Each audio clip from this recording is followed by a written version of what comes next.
लोहरदगा संसदीय सीट के कांग्रेस प्रत्याशी सुखदेव भगत ने गुरुवार को नामांकन दाखिल किए। इस अवसर पर नगर भवन में नामांकन सभा का आयोजन किया गया। सभा में सीएम चंपाई सोरेन, कांग्रेस के प्रभारी गुलाम अहमद मीर सहित कई बड़े नेता भाग लिए।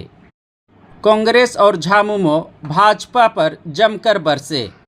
सीएम ने कहा कि भाजपा की सरकार धोखेबाज और जुमलेबाज है कि आप लोग आने वाले दिनों में पंजा चापे हाथ चापे वोट देकर गठबंधन के प्रार्थी सुखदेव जी को जिताने की काम करेंगे। धन्यवाद। शुक्रिया के लिए मैं झारखंड मुक्ति मोर्चा की ओर से अपने दिल और हृदय से आप लोगों को धन्यवाद देता हूं। लेकिन धन्यवाद देने से पहले मैं दो शब्द का करके आप लोगों के बीच से मैं जाऊंगा। ये आप जानते हैं कि आज भारत की संविधान और भारत की लोकतंत्र खतरे में है। लेकिन इसी बीच मैं कहना चाहूंगा कि आज शादी की पार्टी में लोग जाते हैं तो कहते हैं कि खस्सी का पार्टी मतलब मटन का पार्टी, चिकन का पार्टी, मुर्गा मारते हैं तो लोग कहते हैं चिकन की पार्टी, और गरीब को जब देश के लोगों को मारते हैं तो लोग कहते हैं कि भारतीय जनता की पार्टी। ये है भारतीय जनता पार्टी का सूल, ये है भारतीय जनता पार्टी के लोगों का ये हिसाब और किताब। भारत देश जब आजाद हुआ, भारत देश की आजादी के बाद 2014 तक इस देश में कर्ज मात्र 30 लाख करोड़ रुपया था, और आज 2014 के बाद 150 करोड़ रुपया हो गया है। 5 साल तक हम लोग सारी चीजों पे हम लोग व्यस्त रहते हैं। सिर्फ एक दिन का वोट पूरे दुनिया का संविधान को इधर से उधर करता, और यही ताकत सब आप लोग के पास है। आज इसी महापर्व का आप लोगों को गुण और मंत्र बताएंगे। हम तो एक पार्टी के छोटा सा सिपाही हैं। हमारे मुख्यमंत्री बताएंगे आप लोग, जो कि इस देश का हालात, संविधान के हालात, दुनियादारी आपस के साथ में क्या होने जा रहा है, और लोकतंत्र को खत्म करने का प्रयास किया जा रहा है।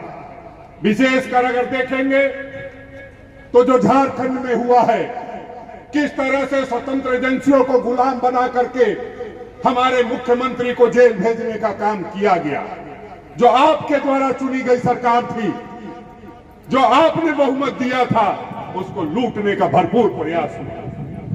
लेकिन आप सभी साथियों के बदौलत, आप तमाम कार्यकर्ताओं के बदौलत उस विकट परिस्थिति में आदरणीय चंपाई सोरेन जी ने मुख्यमंत्री का पद संभालने का काम किया, और पूरी ताकत से जो आपने बहुमत देने का काम किया था, उस बहुमत को बचाए रखने का काम किया।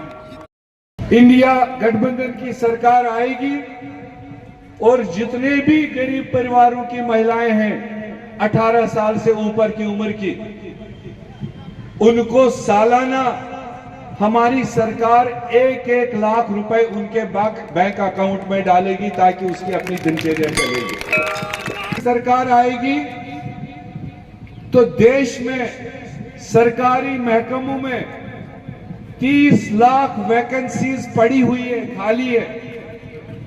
कितनी वैकेंसी खाली है, जरा जवाब दो। मतलब सुन रहे हो भी आप, मैंने सोचा कहीं चले ना गए हो। देश के मरकजी सरकार के महकमों में 30 लाख वैकेंसीज है, जो मोदी सरकार देश के नौजवानों को नहीं दिया। राहुल गांधी इंडिया गठबंधन का वादा है, जिस दिन 4 जून के बाद सरकार बनेगी, 1 साल के अंदर इन 30 लाख वैकेंसीज को देश के नौजवानों को दिया जाएगा। ये चुनाव लोकसभा के लिए होता है 5 साल में एक बार, और आज पूरा देश भी अपना अपना मन बना लिया है, और हम सबों भी ये झारखंड प्रदेश में अपना इस चुनाव में हम लोग जो देश में भारतीय जनता पार्टी है, उनका जो सरकार है, ये देश में अलग ही अराजकता जैसा माहौल पैदा कर चुका है।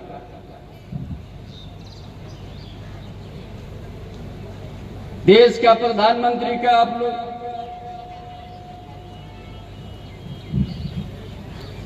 2014 से आज तक का उनका भाषण आप लोग सुनिए।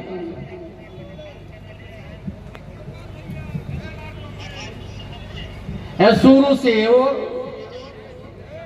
एक जुमलाबाजी घोषणा करके अपना जनता को दिग भ्रमित करके अपना और वोट देने का उनका सफल रहा, लेकिन देश के लिए कुछ नहीं किया है। हर उनका जुमला हो गया है। प्रभातखबर.com, विश्वास वही, रफ्तार नहीं।